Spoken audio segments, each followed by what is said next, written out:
Yeah, man.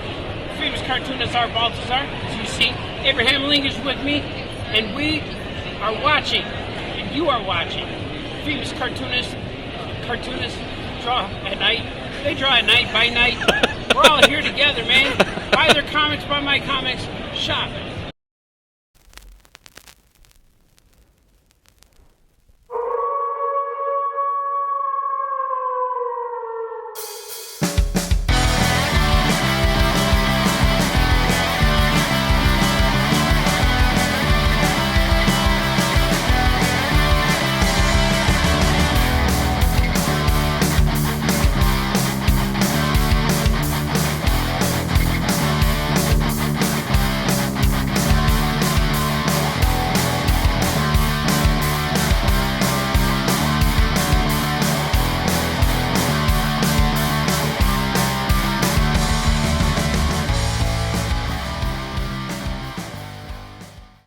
Welcome to Cartoonist by Night. I am Anthony Laatsch. I am joined here with D. Brad Gibson. We have Matt Hansel and our very special guest, a guy who knows comics, art, and design, Hans Fink. How's it going, Hans? It's going pretty good, man. Thanks for having me on. Of course, yes. Welcome. Hans is here, and when we reached out to Hans, we had to settle on a topic of choice. What is that topic for tonight? Tonight, we're going to be drawing skull-based characters. All right. Ooh, there we go. We have some skull characters lined up. So what we're going to do in this episode, we're going to talk about skull characters. We're going to draw skull characters, and we're going to learn all about Hans and the current Kickstarter. Once this episode is live and published out on YouTube, definitely go to Kickstarter and check out Pulp Oddities. So what I want to do real quick is if you want to give a quick elevator pitch on your Kickstarter right now, please. All right, so Pulp Oddities collects strange stories in the genres of crime, horror, and science fiction. It could be compared to classic EC comics like Weird Science and Tales from the Crypt, but with a very Adult Swim kind of spin on it. Or you could take something like Twilight Zone and Heavy Metal Magazine and mix it up with MTV's Oddities. Either way, it is a pastiche of unexpected, unusual stuff that somehow all works together, even though it's all completely different. Yeah. Awesome.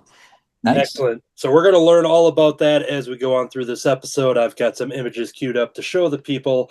Feel free to jump over to the Kickstarter for Pulp Oddities and check it out for yourself. The link will also be in the YouTube video, but we're also here to talk about skull characters. So Hans, when you had to decide what skull character to draw for this evening, what did you land on? Well, I'm going to go with the OG, Skeletor. Woo! Nice. That'll be good. Jump over to D. Brad as we see him doodling already. What's on your plate today? I am going to draw a scene from a cartoon special that my girls and I have made a tradition over the last 6 or 7 years. I'm not sure how long it's aired, but it's based on a Saturday Night Live sketch with Tom Hanks. Oh, sure. Yeah. David S. Pumpkins. Yes. So I've got I've been practicing drawing the shapes of the two ghouls who have skull faces, and David S. Pumpkins will be in the middle. So you got Bobby. Any questions? Bobby Moynihan and Mikey Day, if I'm not mistaken. I think. I believe you're correct. Yeah. Cool. Jumping over to Matt Hansel. What's your idea for this evening? I am going to draw Grim from the Grim Adventures of Billy and Mandy. Yeah. That was my second choice. Was it really? Yeah, but I wanted, because I'm doing 3 characters. I thought I don't need to do that one. Yeah. Fair enough. So going into my video screen here for the art table, I love Mr. Crypt. Mr. Crypt is awesome comic book character here.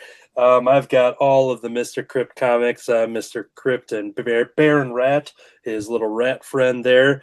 And so I love that character. So I did, I inked a piece that I can color, but I also have a penciled piece of Mr. Crypt as well, in case I want to do that.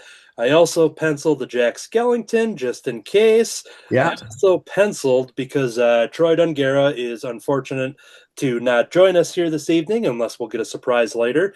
But he actually created a skull character, which is Dilsey from Kid Slapshot, Right. who is a little like a pickled zombie head, who is in this like kind of jar that kind of has its own little like rocket booster, so you can fly around. So he's just like this little jarred zombie head. So I have a penciled out version of that. And then I also have a Crypt Keeper as well, just in case. So Nice. I was excited about the skull topic that I just could not stop penciling things, and we'll see which ones I end up doing this evening. But Yeah. So I got a lineup here, and these doodles. Crypt Keeper is pretty appropriate for tonight, I think. Yeah. And I was looking at some of the, wondering, sometimes I'll do some realistic things, but when I do some of these crispy doodles, if you will, on my own little sketch cards, I was looking at the animated version of the Crypt Keeper. So I may kind of lean that route as far as coloring and stuff. So. Mm-hmm. So anyways, that is a quick setup for what we're going to be drawing on. So feel free to dive in if you haven't already. Everybody at home, grab your art supplies and draw along, because we are going to start talking about skull characters, and we'll learn about the Kickstarter as well as Hans and his artistic journey. First question I have is always asking the guest, why skull characters? Can you kind of talk about what you love about skull characters? I mean, it's really hard to find a character design when skulls are involved. You know what I mean? Sure. Some of the best character design, like, okay, Skeletor, for example, is one of the most iconic villains that I can think of, like, in terms of his appearance. It doesn't get more iconic than that. Or Ghost Rider from Marvel Comics is, I think, it's a dude in a leather jacket on a motorcycle, and his skull and his tires are on fire. How can you make that any cooler? Oh, yeah, no, they had a change in spikes. Okay, so you can make it a little bit cooler, but I mean, come on, it's just so cool. Plus, when we first started talking, we knew we were going into October, so it's just a good theme for the month of October. Right. Oh yeah. I would also say we do have a skull themed character in PULP Oddities too. Yeah, I saw that. Yeah. The great skull version. What's the name? So this is from Eastern European folklore. The monster is called a Polonista, but it's also known as Lady Midday or the Noon Witch. Yeah, Lady Midday. That's it. That's the one I saw. Yeah. Lady Midday, the Polonista, the Noon Witch. And she has kind of a weird story in that she just like randomly shows up in the middle of the day and starts asking people questions, like laborers questions, until they pass out, or if they don't engage with her, then she just cuts off their head and murders them. Just like, oh, you don't want to answer my questions, okay? And for whatever reason, I thought it would be funny if the kind of questions she asked were existential questions, like the kind of people that you stay awake at night, like, oh, like, am I real? Is this a simulation? So like in her appearance, and I had this drawn by Kerry Callan from Mad Magazine, by the way. He's hilarious. I love the way he drew her. I love the way he drew the comic. It's just hilarious. But like, she just shows up and she's asking these complicated philosophical questions, and these mortals don't know how to answer it or won't, and she's lopping off heads left and right. And it's it's a lot of fun. Oh, cool. I think culturally it was meant as a warning against heat stroke. Like oh, really? that's what I read, but I'm not entirely sure about how the legend came about. I think I think in like some traditions it's meant to be a warning towards heat stroke, like because she generally appears in summer months and will talk your ear off in the middle of the day, and then you pass out from heat stroke. So I think that's what was going on. Interesting. But I don't really know. I thought it would be more interesting to give her a skull face and just have her ask questions that are dripping with existential dread and lop off the heads of people who fail to answer satisfactorily. And with your topic being Skeletor for your drawing, can you kind of talk about, do you have a lot of love for Masters of the Universe in general, or the character in general? Anything you can talk about that? It's more nostalgic for me. I'm not as deep into the mythology. I'm probably deeper into the mythology than a casual fan, but I'm not as deep into the mythology as like a fan. You know what I mean? Yeah. Right. But He-Man was my favorite character when I was a little kid growing up. Skeletor, I thought Skeletor was so cool, and He-Man would show up and fight Skeletor, and it was just kind of cool how it was a blend of science fiction and swords and sorcery. So for me, it's more of a nostalgia factor, but it also comes down to character design. Just somehow always works when the face is a skeleton. I don't know why. Like it's just skeletons are cool, and a hooded skeleton that goes around. Also, I love. There's been kind of a Skeletor revival online. The inspirational Skeletor or that meme. Inspirational. I sat next to Isaac Walls, who does the voice of the inspirational Skeletor at a convention, at 2 conventions this past summer. He's hilarious. Nice. What does he never even heard of that. I don't know much about the guy, but I see his posts all the time. Yeah, he's got that voice down pat. I mean, it's great. That guy has some of the best posts. Yeah, I love that. Like, remember. Yeah. Yep. When you take pictures of your food, you're taking a before photo of your or of your poop. I've never seen those. Now you should follow him on Instagram. He's it's pretty funny. Okay. And doesn't he like jump into a portal or a mirror or something when he leaves? And Isaac does all of the animation for his videos too. Like he drew Skeletor and I don't know what program he used, but okay. He's artistically talented as well. Nice. That's cool. I just figured he would repurpose other animation. Some of it is, but redrawn by him. Okay. And jumping over to Mad Hansel, do you have any beloved skeleton characters? Can you kind of talk about your relationship with skeletons?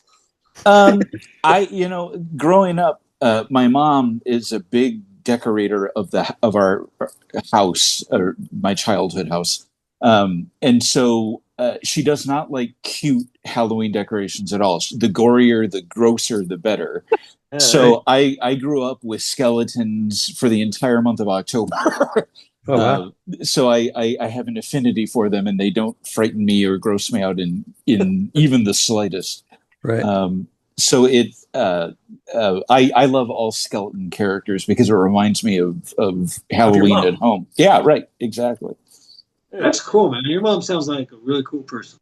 She really does take the decorating seriously, and the house I used to joke from October to January didn't look normal because all of October was Halloween, all of November is Thanksgiving, and then she goes all out at Christmas. That's her culmination of her decorating abilities. Well, in anticipation for somebody who leaned into all the skeleton and everything, we have a very special guest. Is Mad Hansel's mom. We're going to let her in on the Zoom window here. Cool. Jump over to D-Bread. Can you kind of talk about skeletons? Yeah. Appreciation for them? I don't really. I guess when I was thinking back, what characters did I remember? Probably before Skeletor. There's I collected. I really liked the Justice Society, and I collected All-Star Comics.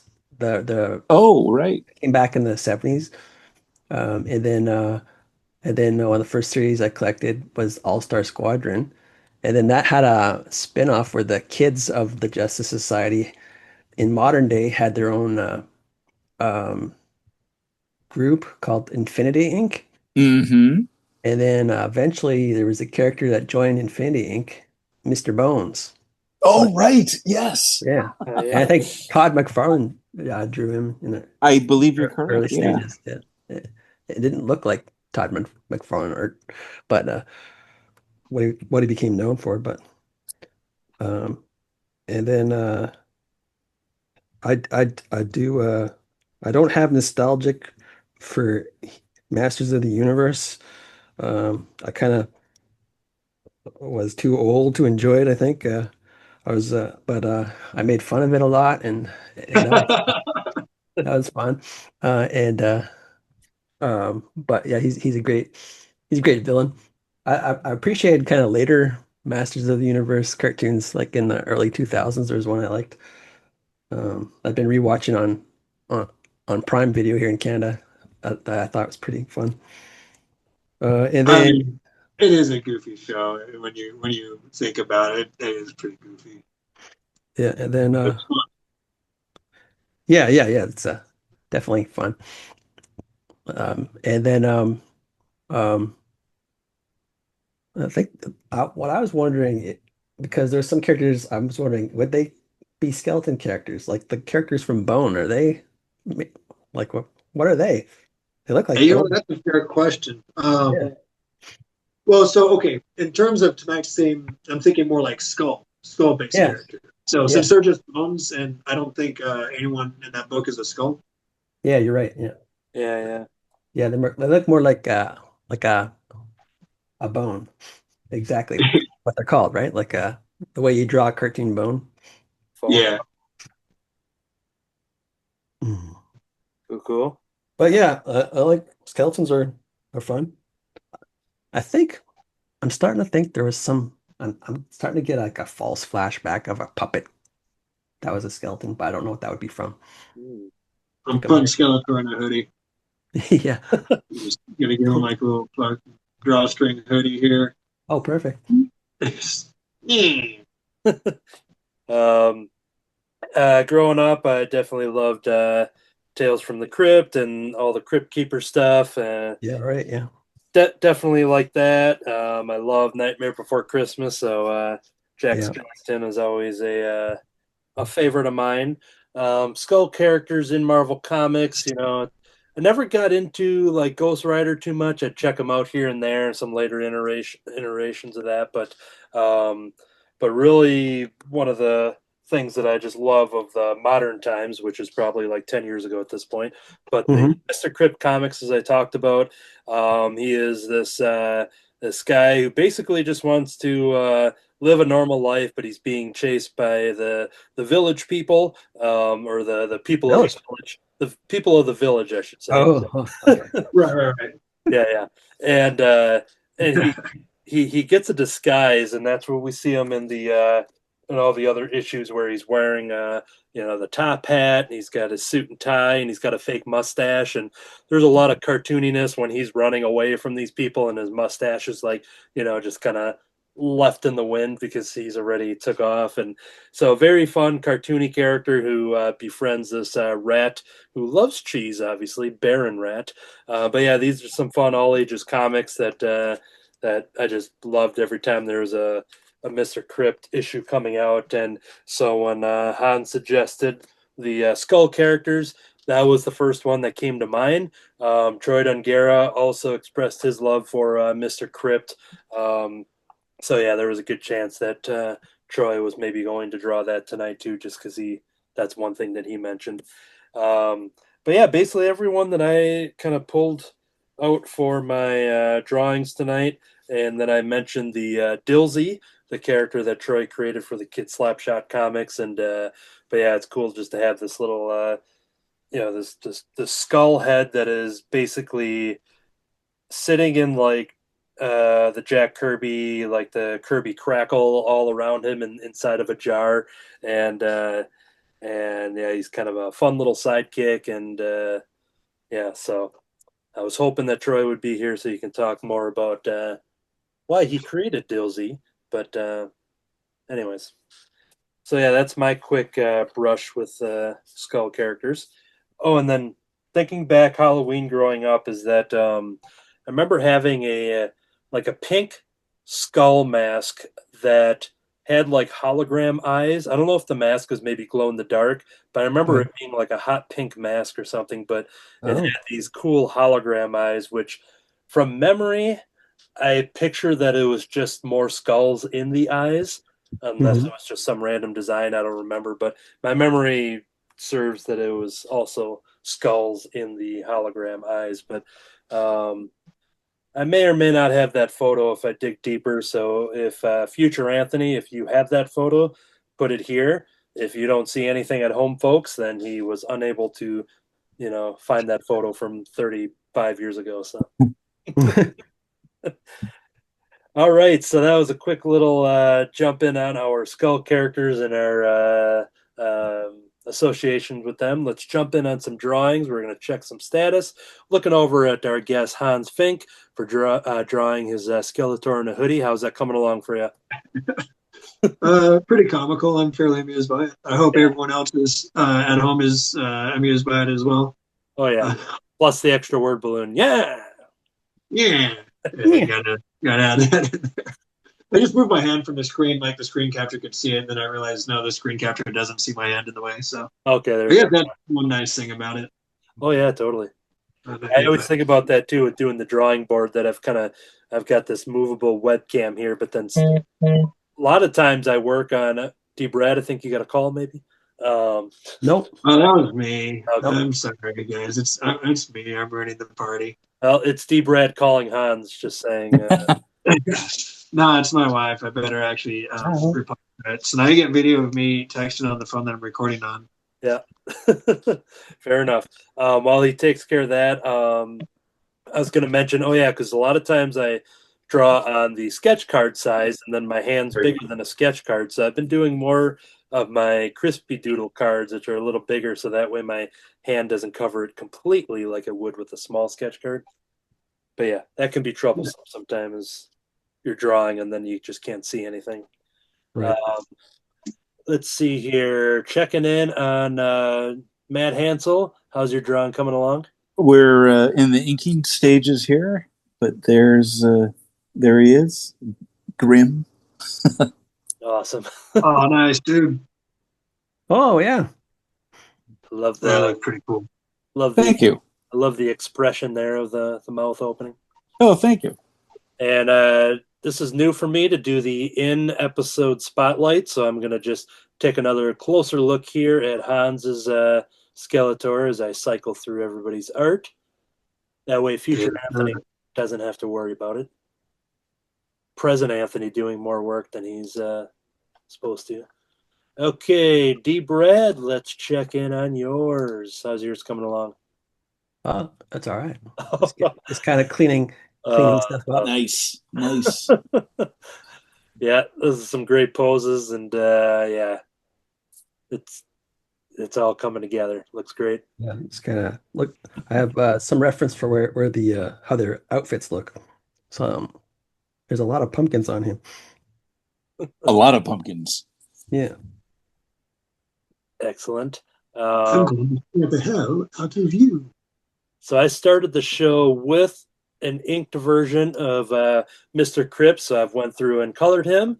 With my crispy cards, I decided to keep the skull portion of him as the crispy printed background because I think that is very fitting for the design. So there's a very animated Mr. Crip there. And I've got some other ones penciled out, so I'll move on to my next. I like them. Yeah. Okay, so that was a quick round of checking in on that. Before we learn about Hans and his artistic origin story, we want to keep talking about the Pulp Oddities Kickstarter. Once again, yes, people check it out on Kickstarter. People can go to the link in the YouTube info. What I'm going to do here, I have some images queued up that you have supplied us with cover options, and then I grabbed some interior artwork that you've shared on your Instagram. You're kind enough to give us all a sneak peek and a little preview of each of the little stories there, so that way we can be as equipped as possible. So what we're going to do here, I have to figure out the layout on my screen. Hold on here. Whenever I go to the Zoom share, like a year ago, I was able just to scroll down and see all the photos I have queued up. but Oh. now I have to like figure out how to get there. So Oh. while I figure that out, I'm going to have Hans talk about more about the comic book on Kickstarter and how it came to be and who you're all working with. Yeah. So I had gone through a lot of trying to join other people's anthologies, and there was always something that would come up. Like a lot of times, we got rejected. I'd team up with other people and we'd pitch and get rejected. That was fine. That's to be expected. It's a numbers game. But the few times that we got pitches accepted, something would happen. Like I remember we were doing a golem story, a World War II golem story, where this Jewish rabbi makes a golem to take care of these evil Nazis, right? Yeah. And it was gonna be a lot of fun. I was drawing it. I can't remember the name of the writer, and I feel guilty not remembering because he passed, and he was a good writer, and and I kind of fell out from the guy, and then I later on found out he passed. But he was a cool dude. He was a good writer, and I was really excited about this story. And then out of nowhere, the publisher was like, "Oh man, we're canceling the anthology. Oh, geez, sorry that we got you guys halfway through production, but we're not doing it. So things like that would happen occasionally. Um, and then there was like one time it was actually my fault. I was the guy but I had a family emergency. That's when my dad had a stroke. So all these efforts to join an anthology and all the efforts failed. So I was like, I'm just going to make my own. I actually kind of vacillated on it for a while, and then I ended up on a different podcast, How We Got Here, on the Graphic Vandalism channel, and we were promoting a comic called The Vein that I colored with a gentleman it was by a guy named David LeCompte. And I don't know how it came up, but the guys asked me like, well, what would you do outside of The Vein? And I had mentioned like, well, I was thinking about doing my own anthology, but I don't think people want anthologies. And they were just like, are you kidding? Like, you should do it. So they're total enablers. So shout out to those guys that How We Got Here podcast for being enablers. And I thought, yeah, okay, fine. They said that they would read it. There's probably other people that will. So I just started doing it one day, and it snowballed, and it turned into this ridiculous thing. That's the player select thing that Jevin and I made. That's so cool. That features a bunch of the characters that appear in there. Jevin was really cool. Jevin's done some cool stuff for this as well. I already knew R.L. Black and Louis Santamarina through working with David LeCompte on The Vein. So I was pretty lucky because I think R.L. Black is a pretty big deal to get up for a cover or for interior pages. In terms of like indie comic creators, I think he's pretty great. So I was really excited about that. The main cover is R.L. Black, plus he's got a 5-page story in there. There's the egg detective there. That one's drawn by Max and Mel, the one that's on the screen right now. I don't know much about Mel, but he's pretty cool, and I love his cartooning style. I like this cheese grater he uses. Yeah, there's like this shakedown scene. So we had a guy from Canada named Dino Caruso write the script for this, and then Maxim drew it, and then I colored it and added the texture and all that fun stuff. But yeah, we got a lot of cool artists on board. In addition to R.L. Black and some of the other guys I mentioned, we have the covers by Carrie Callan from Mad Magazine. Plus, Carrie has a short feature in there about Lady Midday, who we talked about earlier. Right. James Edward Clark did a cover, which I think is really, really fucking cool. I love James Edward Clark's work. He's so wild. The way he draws is just out of control. Austin Ackert is another one too. This werewolf that you see on the screen, Austin Ackert drew that. That guy is I think he's dope too. I met Austin and Jevin at a comic festival here in Arizona, and I was already pretty deep into making Pulp Oddities, and I showed them kind of what I was working on and asked if they would get on board with it. They were gracious enough to want to do it. So yeah, so I got Jevin, Austin. Who have I not mentioned? Jeez, there's a lot of great dudes in here. Couple of dudes from Argentina. My friend Louis Santamarina did a sci-fi comic in here. And then a guy named Horatio Barati came in last minute to save a story. I actually had an artist quit for mental health reasons mid-story for for a story that I'm really passionate about. That's the Reishi story. But this guy, I found this guy named Horacio Boreati. I don't remember who reached out to who, but man, he killed it. He nailed it. Yeah, guys. So yeah, check out that dude's artwork for sure. Geez, I feel like I'm leaving people out. Oh, Bryce. He goes by Brazart. I'm going to butcher his last name if I try to say it. I think it's Izaguirre, but he goes by Brazart. So if you want to check out Bryce's work, it's Braze, Brayz art. He drew a Lugaroo story for us. Lugaroo is a Haitian monster that's a witch that turns into a werewolf or a cat. So I guess that has some options in terms of transforming. Who else? Oh yeah, Niccolo Arcudi from Italy drew a slasher story written by Drew Hansen. And that's a pretty funny story. It's basically about two serial killers who meet each other on a dating app, unaware that the other is a serial killer. Oh, And that's a good person. yeah, they spend the day trying to kill each other, not knowing what the other is. You know, That's pretty good. So Niccolo Arcudi draws that for us. I'm probably saying his name wrong too. Niccolo, if you see this, forgive me. If any of my cohorts are watching this and I'm butchering your name, please forgive me. I'm doing my best. Fair enough. Yeah. But yeah, Niccolo is a pretty cool guy, and he stepped up when I was looking for a good slasher artist, and he really filled the void there. And then I have all kinds of fake ads, obviously, to tie with the stories, especially with the slasher story. We have a couple of fake ads that just tie seamlessly into it. David T. Cabrera. I don't know if you guys have heard of him. Apparently, he's worked on Vampirella and Red Sonja, titles like that. Okay. And I never heard of the guy. I just, I needed someone to draw the vampire detective story because my first two picks dropped out. And I didn't realize who David was when I was talking to him. But he agreed to draw the story, and it came out so good. Like, I feel like he really nailed the vibe. The guy's got a really classic comic art style. So if you see, I don't remember if I shared any pages from the Vampire Detective, but if you see that, that's his work, and it's just so good. Yeah, I had no idea that he was the guy that was doing Vampirella and Red Sonja. I'm like, oh, what?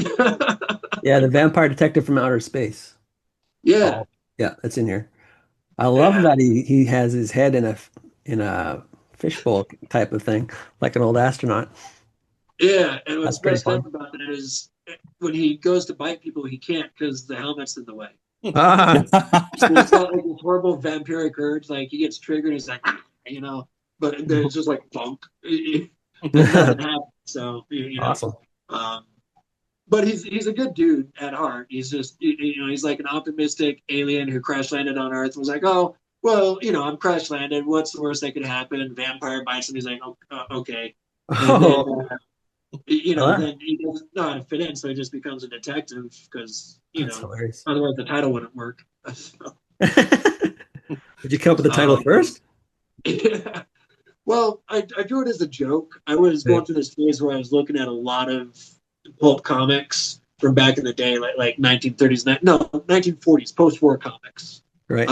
But like right before the Comic Code Authority, when it was just like horror, crime, death, horror, crime, violence, and your war comics too. You had your war comics, your Western, your romances and all that. And I was going through this phase where I was just like studying what they looked like, how they were put together, why they had these, the reasons why they had these weird idiosyncrasies and stuff.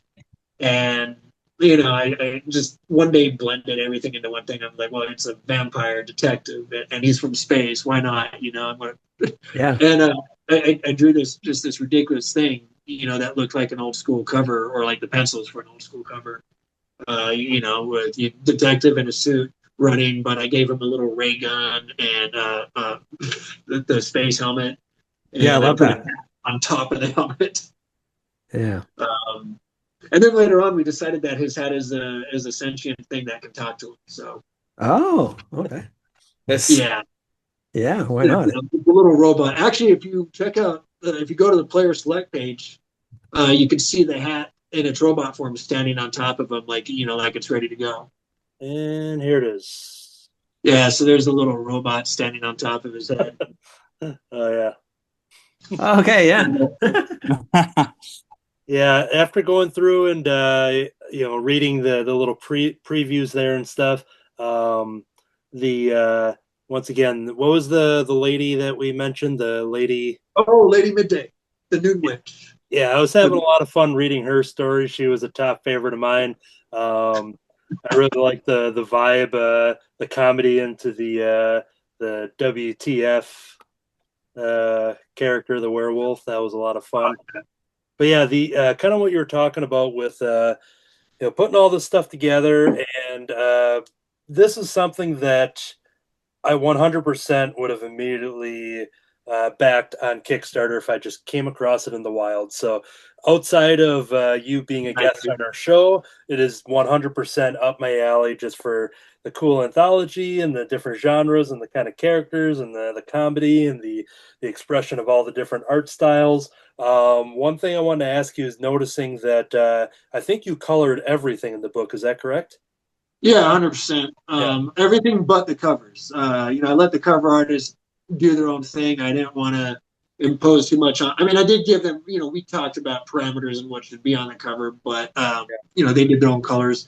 Everything inside though is 100% colored by me, and that's just because that's how I'm known right now. That's how I broke into this, was by coloring.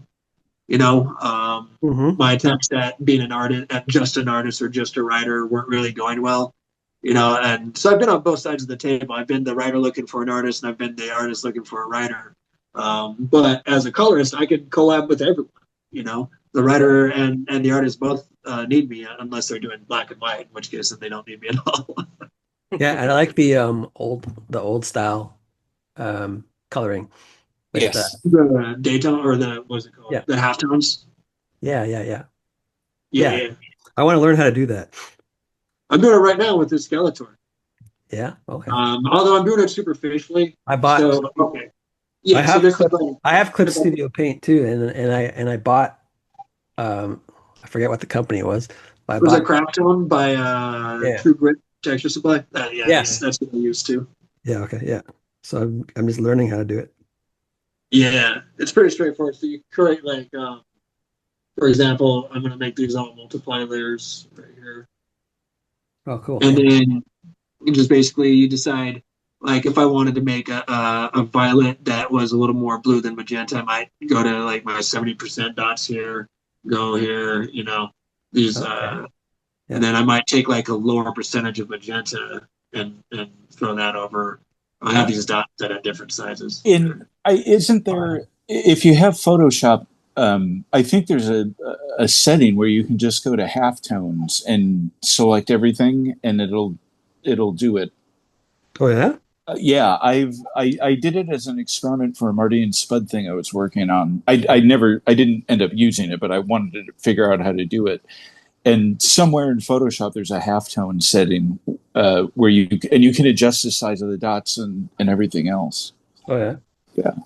I don't have Photoshop. I have Clip Studio Paint. There's probably a way to do it in Clip Studio because Clip Studio has its own native thing. It's not the same as the brushes. Oh, it's not. Okay. But it does have its own native thing where it's it's a screen layer. So you just make a layer that's nothing but halftones, and then you carve the layer out with your eraser or a brush tool. Ah. Yeah. And then with companies like True Grit and Retro Supply Co., it's just a straight brush. So I could take the brush here, adjust the dot settings if I wanted to, so I could bring the scale ratio down so the dots look smaller and finer, closer together, or I could make it really ridiculous. And you see what I'm, so the brushes are customizable and everything, but it has a default setting that it comes with. I think for this resolution, I should be doing it at 50. Yeah, there it is. That's the right one. But halftones is a lot of fun. I actually went out on my way to have one or two stories where I don't use halftones at all, just to break up the style and to show that hey, I can color outside of halftones too. I'm not just relying on a gimmick. I don't have those in the preview I sent you because those pages are still in production. But it's there's a romantic comedy horror story that has kind of a Frighteners vibe. I don't know if you guys movie. I remember that movie. Yeah. Yep. Yeah, it's kind of a little bit of a Frighteners vibe. I got a fellow named Trenton Massey, or I think he goes by TW Massey, and he's drawing. He turned in all the line work already. My wife is flatting it for me while I finish up some other things, and then once I have all the flatted pages, and I already did a couple of test pages. Might be able to show you. Let me see. But we're going for a painterly style with this. I don't remember if I kept that or not, but it'd be cool if I could show you. It's got. Oh yeah, here's my test folder. Yeah. So no halftone, going for my like a watercolored kind of look. Oh yeah, I like that. Yeah. It's doing something a little different. This isn't obviously the final product. This was a style test, because I wanted to, see if we could dial in a look. So Trent and I would send samples like this back and forth to each other. He would send me his black and whites, his inks and stuff, and I'd help him dial it in, and then I'd send this to him and get some feedback. And I think we have what we're going to go for. So this is going to be a lot more painterly over his inks. Very heavily shadowed. We went heavy on the blacks for this one. But this is a couple called the Gruffs. Celia Gruff, she has the ability to see ghosts and paranormal apparitions. Okay. Her husband, Heath, can't see them, but he can punch them. He can, his hands, for some reason, can interact and grab ghosts. And it startles the out of the ghosts, because they're like, wait, no, that's abnormal. Like, they shouldn't be able to grab us. We're the ghosts, But in the story, he wears the shades because they have a slight blue tip to him that helps him see her laser pointer better. He can't see the ghost, and so sometimes he's swinging along the laser pointer, but he'll be too far behind or in front of the ghost, so he has to kind of guess until he gets. So it's kind of goofy, and they're like a couple. They end up in this working for this widow.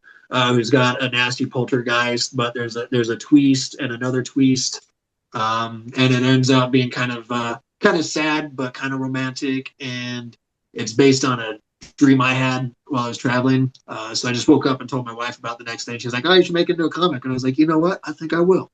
Awesome.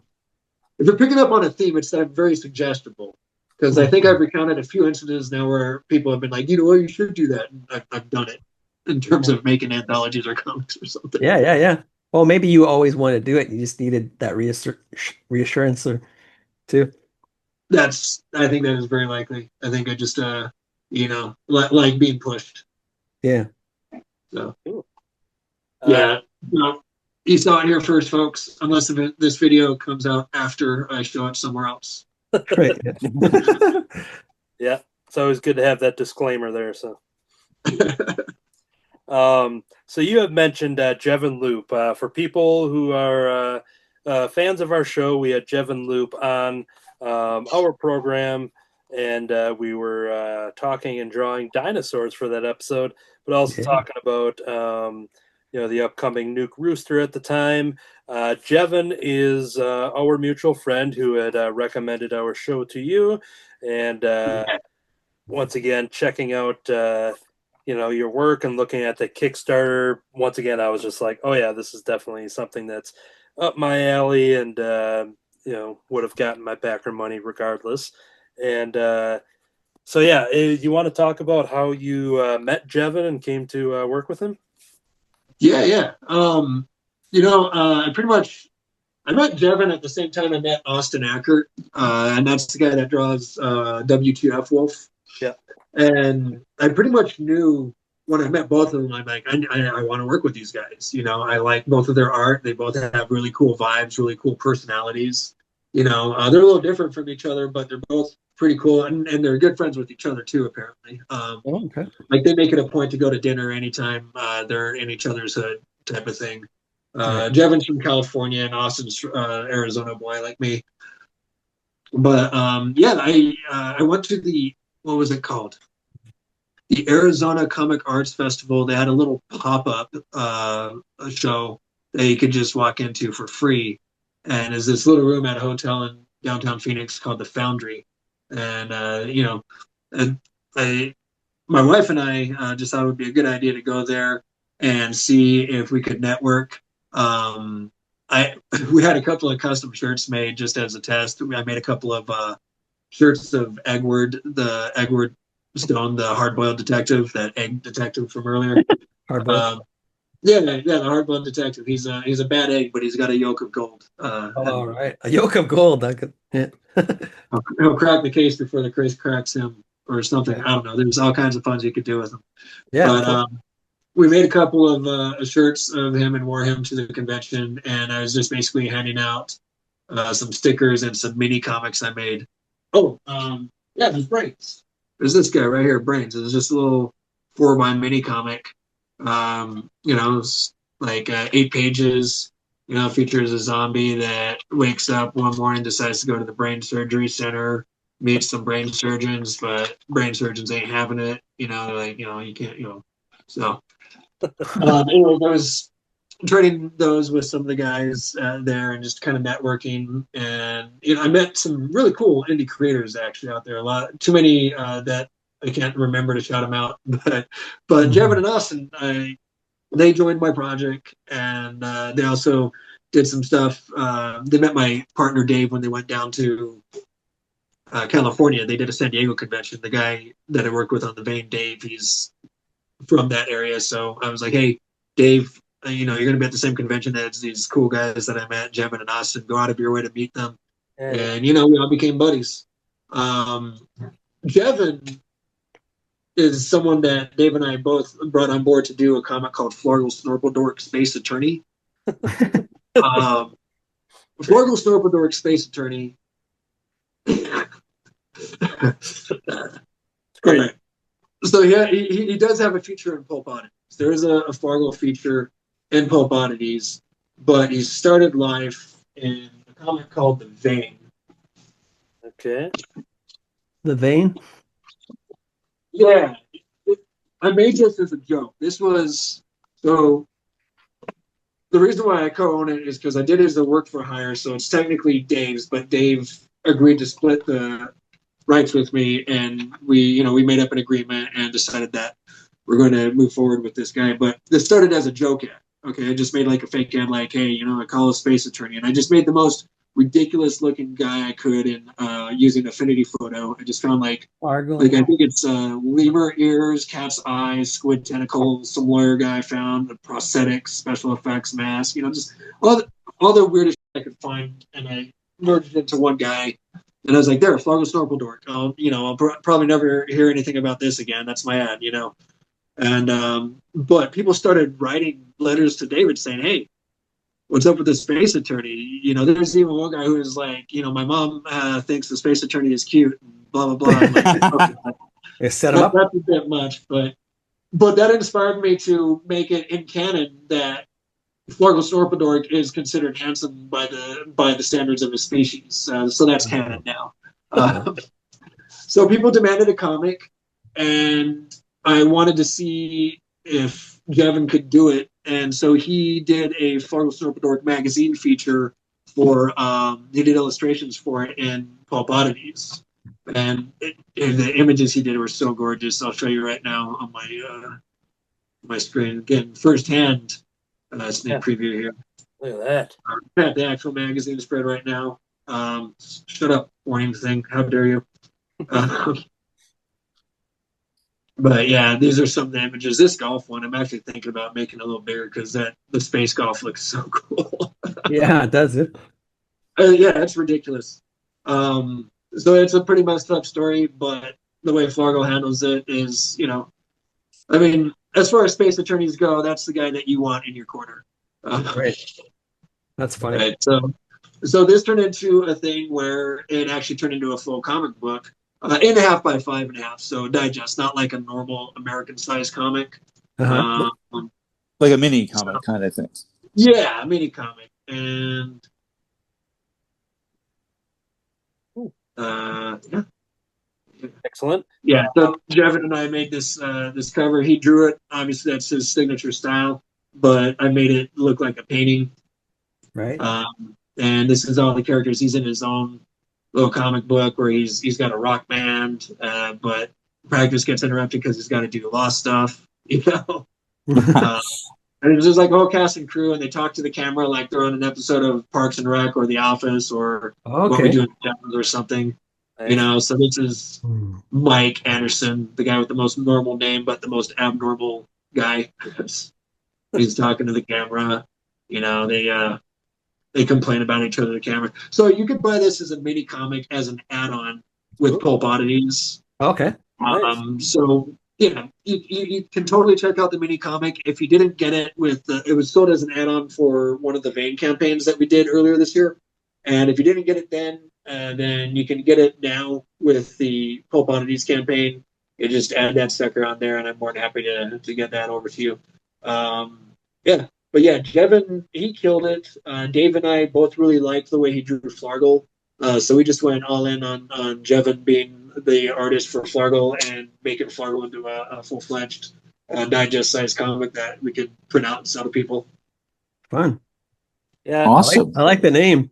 Yeah. Adorable dork. So yeah, you had mentioned that was going to be one of my questions, is letting the people at home know what kind of add-ons or stretch goals or anything else beyond the comic, if you want to start talking about the Kickstarter details. Well, by the time this airs, I'll probably have that better figured out. But for now, what is for sure is we are selling the variant covers. So you can get the main cover, the variant cover. You can get the Brains mini comic, which is a 4x6. You can get the Flargle Snorpadork mini comic, which is 5.5 by 8.5, and it's considerably longer. I think it's, if I remember correctly, it's like 24 pages versus Brains, which is only 8 pages. But you can get both those mini comics. Also, just because people love this character so much, I got these Flargle Snorpadork stickers. It's a Kiss Cut sticker set with 6 stickers and sent on it. So it features Flargle and some of his supporting cast. His supporting cast is much bigger, but the two of the key women in his life that run his ship, and then of course Mike Anderson because he's just so hilarious. And we got a picture of him rocking out with his band, the Scorched Flizzle. Those are cool stickers. Thank you, man. Yeah, so those stickers will definitely be on board. And then by the time this airs, I'll probably have some other things figured out as well as my stretch goals and everything. As of this recording, I don't have that entirely figured out. I did have some bookmark ideas, so there will be bookmarks involved. I just haven't decided how many bookmarks and which ones yet. Right. I designed too many of them, and I was like, okay, I got to dial it back. It's probably fun to do, right? Kind of. Yeah. Well, I had this weird idea about putting each of the characters from the Player Select poster onto. I'm probably doing a Player Select poster. Mentioned that. Right. And then there's a Lady Midday centerfold that I might turn into a poster as well, and it's not what you expect. Okay. So it's not like Farrah Fawcett. More like Pam Anderson. No, I'm just kidding. More like a skeleton with all its flesh stripped off. Yeah. But either way, I'll figure it out pretty quickly here. I have exactly a week to figure it out, so. But I'm pretty much there. Out of a planned 112 pages, I have 90 pages done, finished. Very cool. So we're not too far off. I will still be working on this when the Kickstarter launches, but it's going to be probably less than a dozen pages by the time I get there, and I'm not overly worried. I'm not going to beat myself up over it. I would obviously prefer to have everything 100% done, but you know what I mean? Well, if you're that far ahead, that's probably fine. Yeah. Oh yeah. Yeah, I only have a couple of stories pending, and that's in the process of getting handled right now. A couple more fake ads to make too. Seeing the fake ads is something that I was just delighted to see, because that's very much like coming up with that kind of parody and throwback, and that's 100% my jam. Nice, dude. Yeah, that whole thing started quite by accident. I mean, okay, so I do have a history in magazine and print publication and layouts and design and stuff like that. So I understand how that ad is supposed to be laid out. And I have resharpened my skills to to make this stuff look cool. And every time I decide to do a parody, I do my homework to see what the ads from that era or the thing that I'm trying to parody and try to catch the vibe. Yeah. But it started as an accident where I don't know why I did this, but I made a remember those Charles Atlas ads from back in the day? Oh, yeah, yeah. 90-pound weekend. Yeah, Right, yeah. Down in my face. And then there's like, and one of the things that struck me about those ads is how mismatched all the elements on the ad was. It was so gorgeous and how horribly mismatched it was. Like you have a black and white photo, halftone shaded of Charles Atlas, and then you have this weird color comic drawn in a completely different style. And they were just fun ads in the sense of how goofy they were and how ridiculous. And so I made one for David for his character, the Vane, and he really loved it. So he paid me for it and paid me to make like a whole bunch more. So I made a whole bunch of these for this comic. But this is the Charles Atlas parody ad, and I actually, once again photo edited a composite thing that looked like if the Vane were a real person with the tentacles and head sticking out of them there. Hey, Anthony, can you make that bigger? Yeah, stand by. I just want to. I can't. It's a little small to see. There we go. And then we have Miyagawa Masato. And this was like a full-fledged interview with this eccentric guy. And he's responsible for basically proving that, he creates a technology that can quantify, record, and detect actual spiritual energy, thereby proving that ghosts are real. And he's ridiculed, but then his studies get replicated by a lab in Norway and another lab in Japan, and he gets validated. Now he's like the biggest tech celebrity, and he made this robot Reishi that that goes around trying to help spirits and stuff. But some spirits aren't having it. But I feel like I took a big risk by trying to copy that format. And there's just a big wall of text here. And I don't know how like someone who's into comics is just going to approach this and be like, oh man, like, this is just a big wall of text. But I think for people that, grew up and are familiar with like this format, I think it's a swing that could really, really connect if, we'll see if it lands with its audience. But I pull back and get back into the visual stuff so that people can, they can skip over it if the wall of text is too much for them. Right. Yeah. Yeah. Sometimes I would skip the wall of text in Mad Magazine, but then I'd go back and read it and go, no, this is actually really fun, really funny. It's worth reading. But I read all the comic stuff first, and then I would go back and do the text prose, whatever it was. That makes a lot of sense. That's probably what happened here. And I signed up straight between the two Reishi comics, so it's kind of like it's three separate stories that paint a picture of a whole story and of a world type of thing, and each one is pretty short. So I like how it all fit together. It's pretty experimental, but I found some people who were on board with helping me make it. Oh, who I forgot to shout out? I feel really bad about this. My Aaron J. Dallin is the guy who helped me edit a bunch of these stories. I forgot the name of, but he created his own comic published in print a while back, and he was doing indie comics. I don't think he's really into comics that much anymore. He's working mostly on prose writing, and his music. Pretty good singer too. He's got a good voice. But that guy deserves a huge shout out. Aaron J. Dallin. He helped me edit these stories when I first get the scripts from any of the contributing writers, or if so half of these are stories I wrote, and the rest of them are stories that I commissioned from other writers that I know from the indie comics circle. But Aaron's been tremendous in helping me out with this. He's a good editor, and he helps me keep everything dialed in. Also, shout out to my wife Kalila, who also helped edit. But she was less on the technical side and more on this is a good horror story and this isn't, or this could be better. And she has a good eye for things, and also a much more vast knowledge of horror than I do. Okay, good. Very nice. Cool. So yeah, definitely people check out Pulp Oddities over on Kickstarter. Once again, search it out or go to the link in the YouTube Is info. it live already or not yet? Oh no, so I got the pre-launch up right now. I'm going live on the 10th. Okay. So, and I think you guys are going to air this probably 2 weeks from now, so it'll be after the 10th. Yep. So when people are listening and watching at home, they can jump there right now as of October 2025. If you're watching this from October 2030, tell us how the world is and how this is still connected. But yeah. But yeah, very excited to check that out. We are going to do another check-in on some drawings. I'm having a lot of fun with the Jack Skellington over here. Trying to think if I add anything more, but I think I might be done. I always love going in with the whiteout pens and kind of making some things pop, but very excited how this one turned out here. And I love that background. Thank you. And I think I got to see where my other one went here.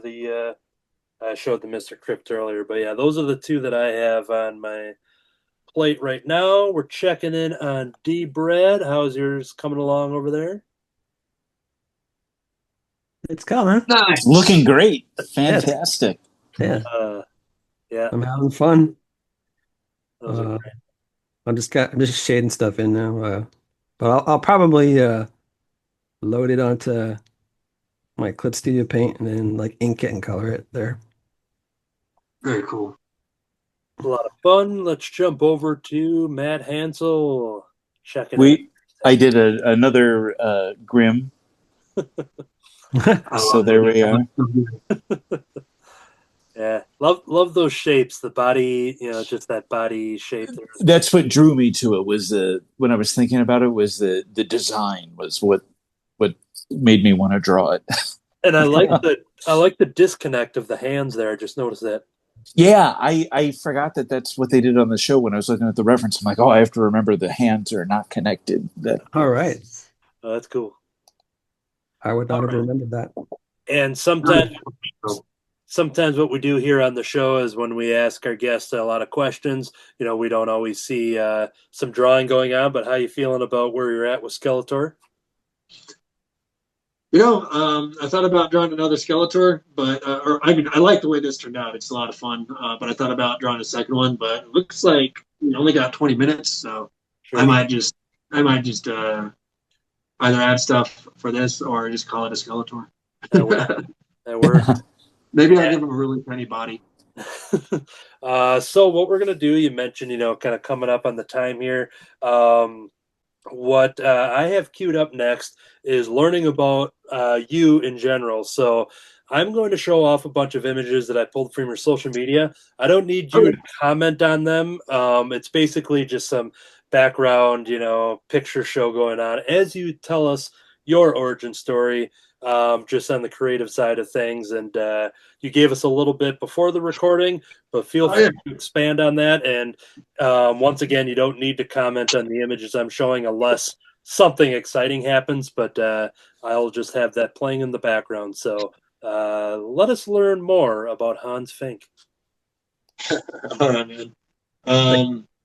Well, okay, so I kind of grew up around art. My grandma was an artist, and she's always painting and drawing, so I always had access to art tools. So I just started painting and drawing too as a little kid, and I took some hiatuses from it as an adult because I thought I'd become a rock star. I got into guitar and bass and stuff like that, and then somehow ended up becoming a music journalist and learning all about laying out magazines and doing magazine design. And I got to interview a lot of cool people too. Oh yeah. Yeah. The RZA from the Wu-Tang Clan was one of my favorite interviews. Guy's really down to earth, really he's every bit as cool as you would hope that he is. He was a joy to talk to. I interviewed Les Claypool a couple of times. Oh, cool. Oh, wow. And then, some UFC fighters, things like that. But yeah. So I was in music journalism for a while, and that kind of got me into how to lay out magazines and what a well-designed ad should look like and what a well-laid out print publication should look like. And I kind of married that with my love of comics.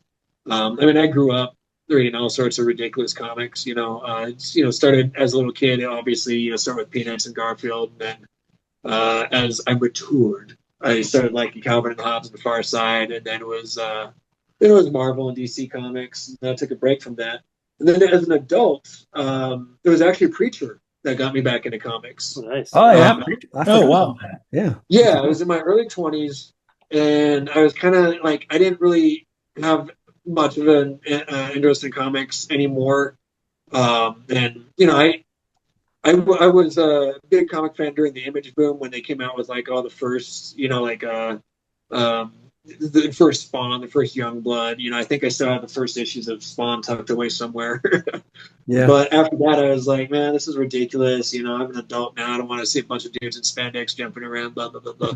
And then Preacher came along and was just totally changed my mind, opened my eyes to the kind of storytelling you could really do with comics. And then from there, it was anything by Garth Ennis or Warren Ellis. And then Jonathan Hickman came along, and he added graphic design elements and huge, very, very huge concepts, science fiction concepts to his comics. And I thought, dude, if John Hickman could come in and start bringing graphic design into his comics, I can do the same thing. I could just marry that with my knowledge of magazine layouts, and it just kind of turned into a thing from there. At some point, I think it was a couple years back, I tried to break into comics as a writer and as an artist, and neither one really took off. And then as a last-ditch effort to find someone to collaborate with, just so I could have something to do comic-related, I put a post on Reddit saying, hey, I'll do halftone coloring. I got these halftone brushes. I'm just down to use them. I'll do halftone coloring on your comic. And a guy named David LeCompte hit me up. He was like, yeah, I'll buy it. I'll pay you to do some halftone coloring for, this picture I made. And I figured it was going to be a one-off. But that actually started an ongoing relationship, professional comic relationship with me and him, where every time he makes vein, I'm in on it. I'm one of his colors. I'm the main colorist. I know that sometimes Sydney comes in and does some art, and he's really good too. So, and then that turned into me making all the parody ads for David's comic, and then that turned into Fluggle Snorkeldork becoming a thing that people wanted. Flurgles. I still think it's hilarious that was Say an act. I would like to learn how to say it. Can you say it slowly? Oh yeah. Fluggle Snorkeldork. Flargle, Snorkel, Snorkeldork. Dork. Okay, dork is the word. Yeah. Okay. Not dwarf. Dork. Snorkeldork. Yeah. And so that kind of snowballed into its own thing. We got Jevin on board as an artist. We actually have a full digest size comic of that guy out now. Plus, he's got a feature in Pulp Oddities that Jevin illustrated for us and I wrote. And it's been pretty crazy. It went from I'm getting ready to give up on making indie comics to now it's snowballed into this thing where I can't stop even if I tried. Have you done Kickstarter before? No. No. Okay. I've been a part of David's campaigns, but I see that as it's David's Kickstarter profile that it's on, and he's running the campaign. Okay. And he did give me access so I could help him out and work, with some of the promoing and ad copy and stuff like that. So I did have some dashboard access and stuff, but I think of that as David's campaign and not mine. Even though I do share the success with him and the joy and everything. And if David heard me say this, he'd be like, this is your ring too. Well, yeah, it is my ring. Thank you. This is my first campaign that I'm doing with my profile largely on my own. Right. And, while I do have collaborators, I don't have partners. You know what I mean? These are all people that contributed their thing that they're doing. And everyone's been super cool about it. Everyone's been supportive. And actually, every contributor I think brought their A game. I'd have to say I can't believe that it came together this smoothly. We've only had a few hiccups. I mentioned earlier that I had an artist quit mid-project, and I had to get a new guy to replace him. But for the most part, despite a few road bumps here and there, I am absolutely amazed at how smoothly most of this came together. Oh, good. I went from and I'm reflecting on this right now. I'm thinking about man, like was it 4 years ago? I was about to like just give up on trying to make indie comics and find collaborators, and now I have all these collaborators, and I'm really proud of how this anthology is turning out. And everyone I've collaborated with on this project, I think really brought something special to the table. Like I think I'm saying that this book is special not just because I made it and I'm hyping myself up and I want you to go buy it. Obviously, I do want you to go buy it, and I am going to hype it up.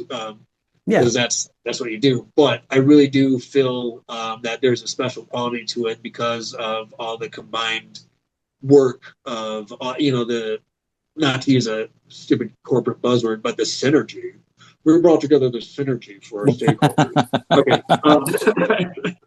The combined energy of all these great artists and some great writers, like my friend Bobby wrote the script for Vampire Detective. It's my character, but Bobby wrote the script, and I know him from my magazine days. So this is actually his comic debut. Everyone else is a seasoned indie comic guy, but this will be his comic debut. But he's written before. He used to write a lot of humor articles back when I was editor of a Skinny magazine. He was one of my top humor contributors. But he also knows a lot about punk rock. He wrote for the Hard Times for a while. He was on the Hard Times staff. The dude's got writing chops, and he's written a couple of crime novels, so he understands the detective genre. So I figured he would be a good fit for that. And he really nailed it. He really nailed the tone. Like I said, David Cabrera, who drew it, I didn't know who he was when I was talking to him. Then when I looked up his credits after the fact, I was like, oh, okay, well, like he just basically, I feel like he pulled the characters right out of my brain and made them look cooler than they were in my brain. There's just so many guys here that have really contributed to the overall feel of this thing. And then with me kind of orchestrating it and deciding like the order of everything, the color palette for each individual story, the texture of each story, and then Aaron and my wife helping me with edits and making sure everything is just golden. It's been a real joy. It's been a lot of work, but it's been a real joy. That being said, as of this recording, but at the time I'm aired, I'm probably going to be a lot further along. I'm like 90 pages into a planned 112 pages. That includes the front and back covers and the inside covers. And, I can't wait for it to be over. I've enjoyed making it, and I'm enjoying making it, but I can't wait to be done. Yeah, it'll be like the satisfaction of finally. Finish line is in sight. Yeah. We're so close right now, man. So the campaign, all I need is just for the campaign to go well, and then I'll get everyone their books, and that'll be the fun part, is seeing it in print. And that's honestly what I miss the most.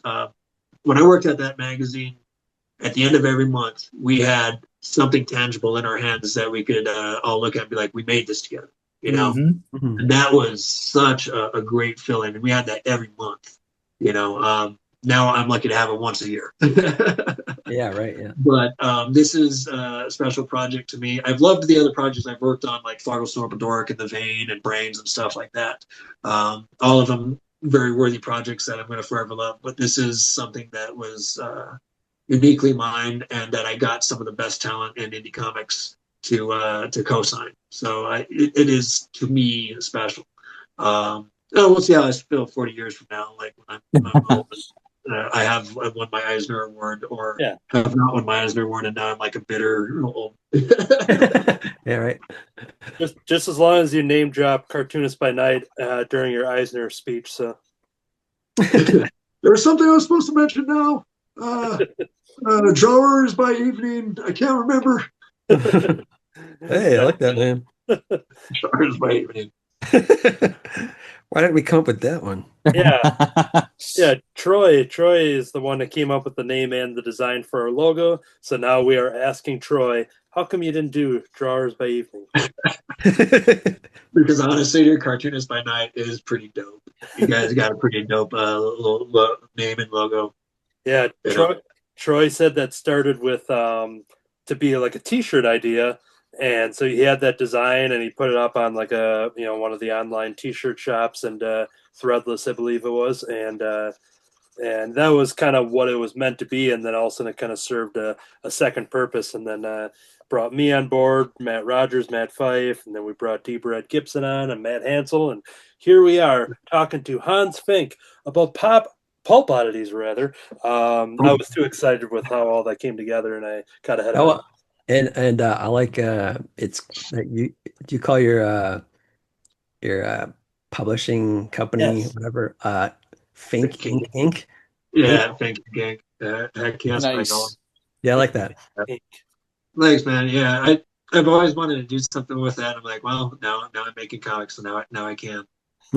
Oh yeah, you had it for a while. That's ridiculous. It's just like in the back of my head. I made this little logo here. This cool. Oh yeah, look at that. Yeah, well, my CMYK. Yeah. I love the CMYK print color format. Yeah. Okay. Yeah, it's been a journey, and heck yes, by golly. All right. This pulp oddities will be way cooler than the Skeletor, I assure you. But the Skeletor is very comfortable in his hoodie.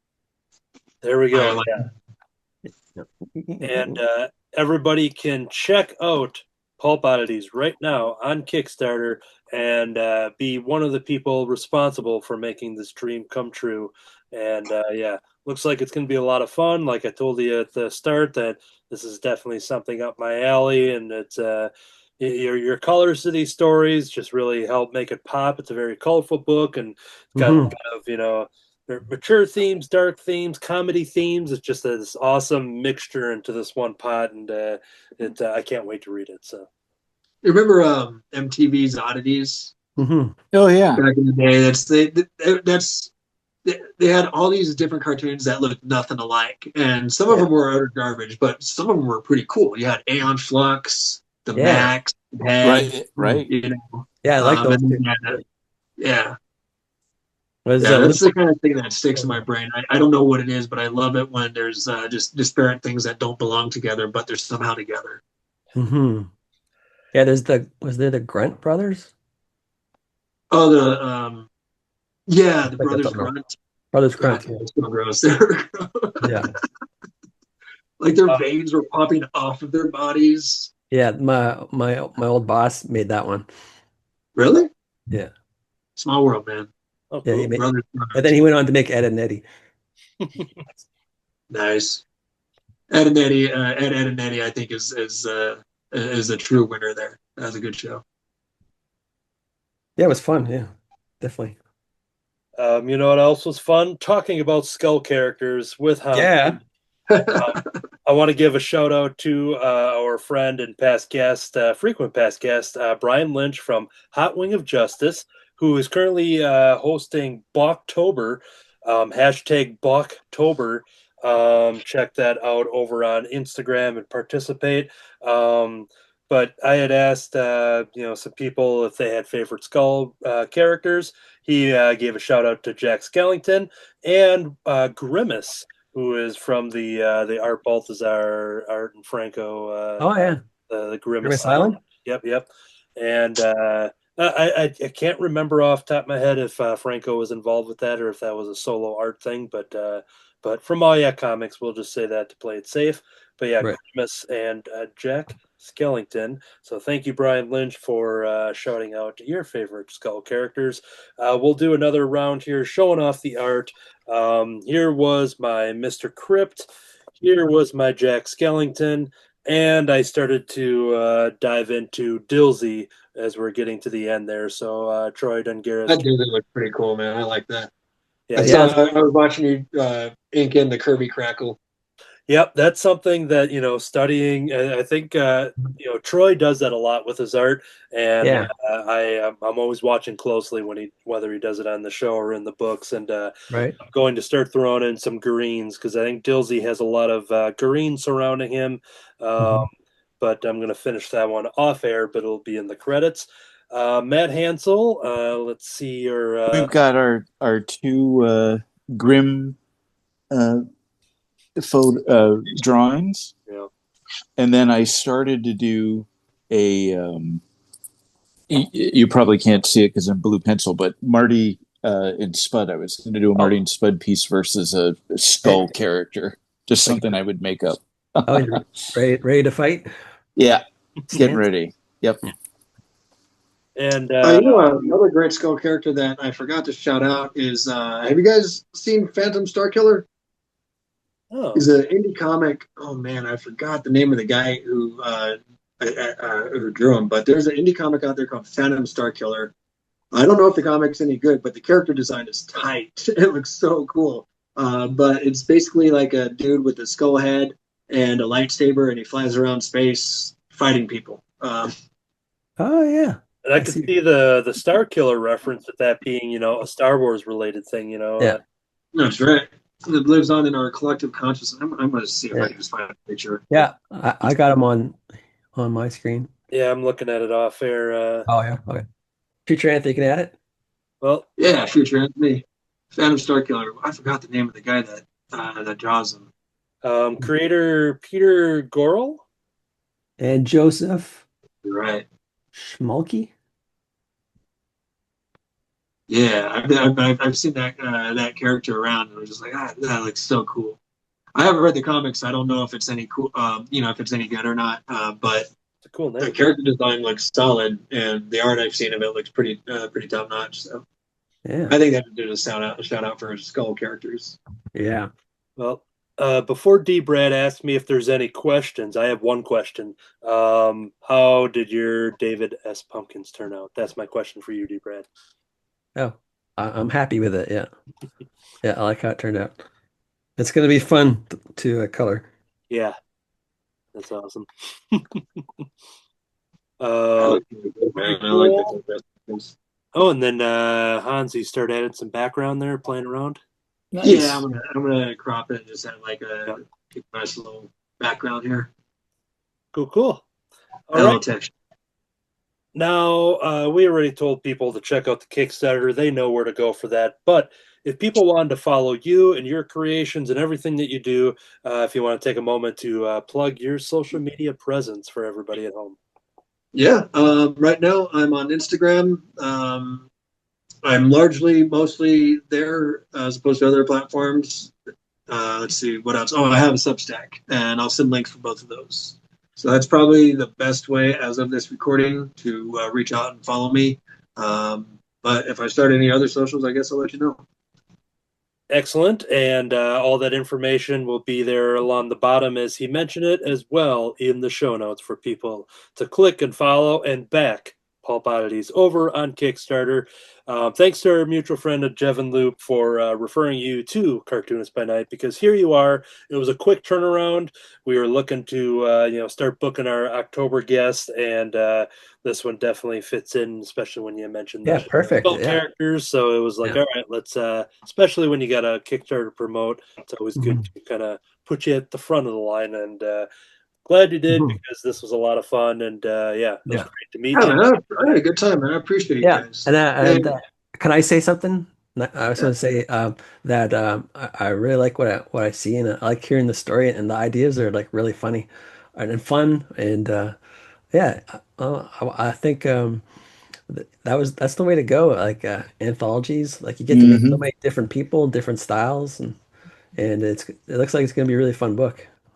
And what's really cool about it is seeing some of these characters drawn by different artists. Like, right. Oh yeah. You know, so some of these characters have been drawn by like 3 or 4 different guys already. You know, it's cool to see everyone's take on it. R.L. Black's take, or Kevin's take, or James Edward Clarkson's take, or the way Callan would draw it. It's kind of cool. It is, because every artist has their own style, man. Yeah, but there's the one that stood out. The idea that I really liked was the vampire was an astronaut. He has the bowl. That's pretty good. Yes. That's like, sometimes I have a file of ideas I wish I came up with. That's going in there. Yeah. Nice. Thanks, dude. Excellent. Well, that is going to do it for another episode of Cartoonist by Night. Thank you, everyone, for joining us. We always know it's the end because the sun is starting to come up, so it's time to get back into our crypts. Good night, everybody. Good night.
Captain Fink goes. Have you played Atari today?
Okay. I was crossing my eyes.